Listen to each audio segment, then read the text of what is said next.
muchísimas gracias por darme la oportunidad de hacerte esta entrevista. Y me gustaría empezar por una pregunta general, ¿no? Muchas gracias. ¿Qué te llevó al contextualismo funcional? ¿Cómo fue ese camino? ¿Qué influencias, el recorrido, las vivencias para que al final horadaras por este tramo, ¿no? Pues, a ver, yo no establezco una diferencia entre el conductismo radical y el contextualismo, o sea, que no fue un cambio de dirección, fue simplemente seguir andando. Y a veces, pues, me viene es igual que si vas por una carretera que te lleva en una dirección, pero hay un mejor asfalto. Entonces, casi diría que es eso, ¿no? O sea, llevas el coche y vas por España, las autovías son como son, y cuando cruzas Francia, pues las autovías están mejor.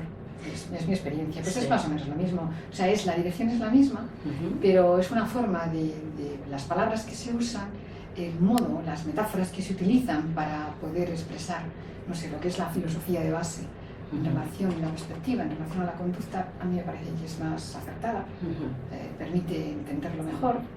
Yo creo que los alumnos lo cogen mejor, no sé si es que yo tengo más experiencia en explicarlo, y antes cuando explicaba el conductismo radical, pues me quedaba corta, pero es lo mismo, yo no le veo en cuanto a filosofía, es la misma. Sí. Pero hubo gente que se desmarcó, ¿no?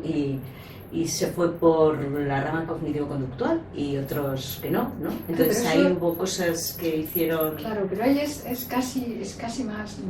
Nos tenemos que mover todavía más atrás, ¿no? Sí. En lo que era el conductismo y la posición en relación a la conducta privada, en relación a pensamientos, emociones y al papel que juegan en la conducta, lo que derivó en que Skinner planteara la diferencia entre conductismo radical y conductismo metodológico. Entonces, el conductismo metodológico es otra dirección. Exacto. Aunque haya cosas de base, aunque haya puntos de base, pero evidentemente es otra dirección.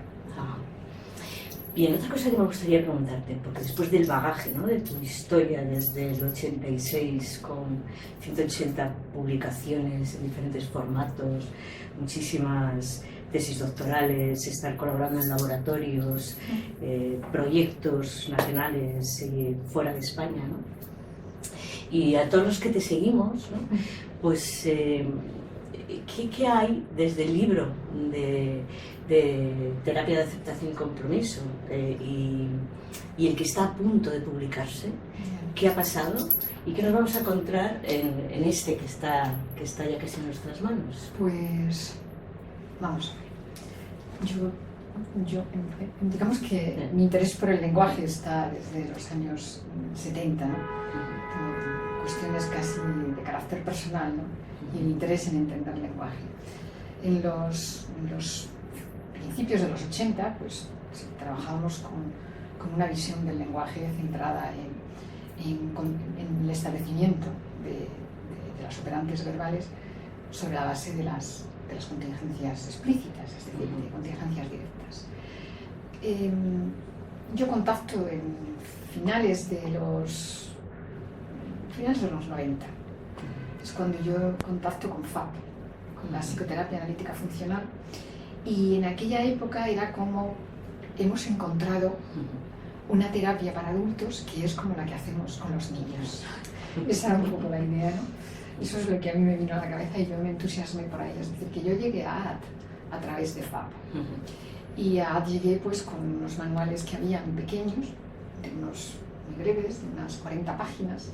Con eso pues yo empecé a trabajar pues, por el contacto que yo tenía pues, con Dermot Barnes, y Dermot tenía los contactos con Steve, en fin, digamos que ese es un poco el mar en el que esto ocurre, ¿no? Y el texto del 2002 vino porque yo empecé a trabajar en un proyecto en la universidad con la terapia de aceptación y compromiso, con esos manuales de 40 páginas que son previos a la publicación del texto en el año 99. Y antes de publicar una sola línea, o sea, habíamos hecho terapia con este tipo de, con esos manuales chiquititos que circulaban pero que no estaban publicados. Y bueno, pues distintos profesores de mi departamento que estaban todos metidos en el proyecto, pues estuvimos haciendo casos y demás. Y a mí me daba reparo publicar aquello, porque era muy nuevo, pero sobre todo no sabía yo hasta qué punto lo que habíamos hecho, que había funcionado, eso sí, eran un número de sesiones inmensamente largas, es decir, muy copiosas, hacemos muchas sesiones, íbamos casi muy al pie de la letra, trabajando, y yo no quería publicar eso sin saber si eso tenía sentido. Así que lo que hice fue escribir escribí a Steve. En aquella época Kelly Wilson estaba trabajando en un proyecto y yo a Steve, a Reno, y me invitaron a ir y me fui. Estuve allí un mes y lo que hice fue llevar los casos que llevábamos pues, por unos registros minuciosos, sesión a sesión, bueno, una cosa exagerada, ¿no?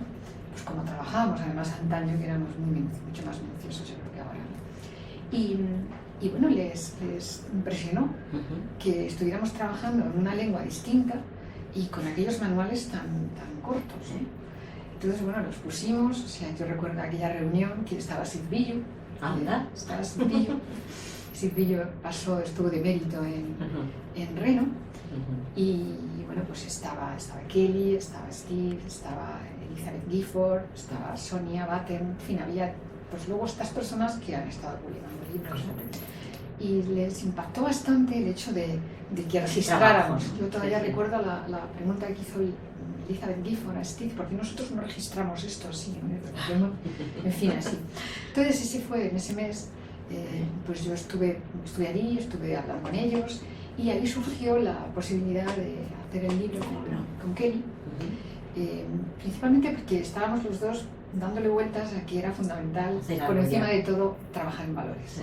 Es decir, que era lo primero, que si no tenías eso encima de la mesa, si no te las arreglabas para que eso fuera más relevante, digamos, fuera jerárquico respecto de tu propia conducta, ¿no? Sí. Pues entonces la cosa cojeaba, ¿no? Exactamente.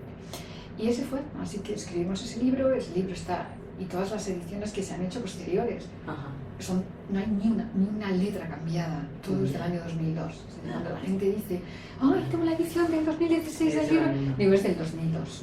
o sea, no la hemos cambiado, no porque la editorial no me lo haya pedido, me lo ha pedido muchas veces, pero yo lo he ido demorando. Es decir, yo empecé a hacer un update, o sea, una renovación o una publicación actualizada del libro del 2002, pues hace por lo menos 7 años. Y hice 3 o 4 capítulos, se fueron quedando, y luego ya pues tuve yo un asunto personal por medio en el 2013 que paralizó las cosas mucho más. Y mientras tanto, pues hemos investigado. Muchos. Es decir, no solamente se ha hecho un recorrido muy considerable en términos de terapia, de las aportaciones que mucha gente ha hecho, de las muchas personas que han entrado en AD, que vienen de otras visiones, y eso pues lo ha hecho AD mucho más diversa, no sé si más rica o más pobre, pero la ha hecho mucho más diversa. También ha creado, yo creo, algunos conflictos a la hora de investigar, pero hay mucha más gente ahí, hay mucha gente trabajando con visiones muy distintas, y la parte clínica se ha desarrollado mucho. La parte de investigación va siempre más lenta, pues porque depende de la creatividad de los investigadores. Y parece que, bueno, pues si es más creativo haciendo clínica, yo creo que hay más clínicos creativos que investigadores creativos. Entonces, como yo ando en las distintas vías, pues a mí me apasiona mirar qué pasa, por qué pasan las cosas. No me importa tanto ver el efecto conjunto de un tratamiento. De hecho, también no me importan tanto los ensayos controlados, porque además los están haciendo otras personas y los hacen muy bien. Y a mí de siempre me ha interesado entender más los procesos. Sí, los procesos. Siempre he sido una maniática de las tripas. Y hemos investigado. Entonces hemos estado investigando qué era lo de difusión, cómo se manejan los valores, qué es eso que decimos que es la desesperanza, cómo hacemos para traer al presente la parte que tiene significado y que es con la que choca el repertorio que muestras cuando hay un problema. Entonces, pues lo que nos vamos a encontrar en el texto que estamos trabajando, pues es una actualización de AD desde una visión que está mucho más centrada, o está centrada en lo que hemos investigado en lenguaje. De manera que pues vamos a encontrarnos prácticamente pues, con una apertura considerable de lo que en el 2012 nos planteamos unos cuantos, en en términos de qué es la flexibilidad, o qué es la inflexibilidad, o qué es la evitación, y qué es diffusion, todas estas cosas. E hicimos una descripción centrada en lo que entendemos del lenguaje, en cómo hacemos los humanos en lo que llamamos enmarcar o comportarnos verbalmente, cómo hacemos las transformaciones. Y digamos que el libro está principalmente orientado por ahí. Bien. Así que hace falta que ya lo termine. Cuanto antes, ¿no? Sí. Sí, esto me recuerda a cosas que te he escuchado y que te he leído en relación a la evolución de arte, las fases de arte, ¿no? La infancia, ¿no? La adolescencia, la exuberancia y la adultez, ¿no? Ya. Y de cómo, pues, el término y la idea del exaflex no ha prosperado porque esos procesos que suponen involucrados en los vértices no han tenido validación empírica y no son como términos medios poco claros. Ya. Y tal, y como que hay un grupo de investigadores y profesionales que queréis tratar ACT desde la teoría de los marcos relacionales, ¿no? Entonces, ¿qué ventajas daría eso en cuanto a la validación de componentes de ACT? Y si eso podría ayudar al final, a vez de tener muchas terapias contextuales, al final fuera una sola, ¿no? Ya, bueno, eso sería ideal. Vamos a ver. El exaflex surge por necesidades. Claro. Nunca los autores que lo plantearon, jamás, lo plantearon como si fueran, digamos, procesos que cada vértice tuviera que tener un proceso en la teoría del lenguaje y de la cognición en la que parece que funciona, en cuanto a que nos permite seguir avanzando para explicar y para influir en los fenómenos, ¿no? O sea, nunca se planteó. Lo que ocurre es que es muy fácil, usamos un lenguaje que a veces, digamos, transforma los significados, ¿no? Entonces, cuando se está hablando de los 6 vértices, hay personas que pueden hablar de elementos, de componentes, de procesos, pero no se está hablando de procesos necesariamente distintos. Y esto no es que lo diga yo, esto es que está dicho por las personas que han sido los que han originado el exaflex, entre los cuales yo no me encuentro, porque a mí el exaflex no lo he necesitado para trabajar. Pero sí es útil para muchas personas y se mantiene por eso. Es útil porque cuando muchas personas, o cuando la teoría, o cuando la terapia no tiene un fundamento cabal todavía, o lo tiene en parte, o sea, son piezas que están sueltas de alguna manera, por lo menos así lo veo yo todavía, o sea, las piezas encajan y tienen la impresión de encajar muy bien, pero nos falta un poco de aceite entre las piezas para que de alguna manera encajen mejor, ¿no? Pues hay muchas personas que les es muy útil para poder hacer terapia, ¿no? Ahora, es cierto que eso no ha conducido ni a una investigación sistemática porque tampoco había interés en que así fuera, ¿no? Pues fue más casi posiblemente algo de confusión, pensando que ¿dónde están el proceso básico, dónde está, que hay en la RFT que tenga que ver con diffusion, que hay con el momento presente, que hay con los valores, con la acción, con la aceptación, en fin. Entonces, bueno, pues yo creo que es más un poco de confusión pensando que se podía encontrar un engranaje básico para cada uno de ellos, que realmente un interés por parte de quienes plantearon el exaflex, que es más una manera como algo pedagógico, ¿no? Como un instrumento. Es una forma de que los terapeutas que no conocen las bases, ¿no? Claro, pues se puedan mover muchísimo mejor y si es útil, es útil. Por lo tanto, no hay nada que decir ahí, ¿no? Ahora, eso no quita que haya que seguir investigando en realmente qué es lo que se hace, ¿no? Incluso lo que se hace en todo ese conjunto de exaflex, sea a un lado, sea al medio, sea al otro lado, sea lo que se quiera, ¿no? Es decir, qué está hecho. Entonces, bueno, a mí me interesa más eso otro. ¿Qué ventajas tiene? Pues para mí tiene muchas. Yo creo que una terapia que no sepamos cuando estamos haciendo una interacción qué es lo que estamos haciendo, pues queda al arbitrio del arte. Del arte, de saber hacer, pero sin saber de qué está hecho y por qué se producen esos cambios. Especialmente es importante porque la misma, como bien sabes, la misma forma de conducta que un terapeuta presente no necesariamente va a producir el mismo fenómeno en el paciente o por el cliente, por razones obvias, porque las funciones las llevamos cada uno de nosotros y por lo tanto pues podemos hacer la misma cosa y evidentemente producir efectos distintos. Esto es conocido, lo sabemos, ¿no? Entonces, ¿de qué está hecho eso? Entonces yo creo que vamos a avanzar mucho más cuando tengamos mucho más perfilado todos de alguna manera los procesos que están involucrados, que probablemente no son muchos, probablemente son menos de los que creamos, ¿no? Esa es mi visión, ¿no? Pero hay investigación que hacer ahí.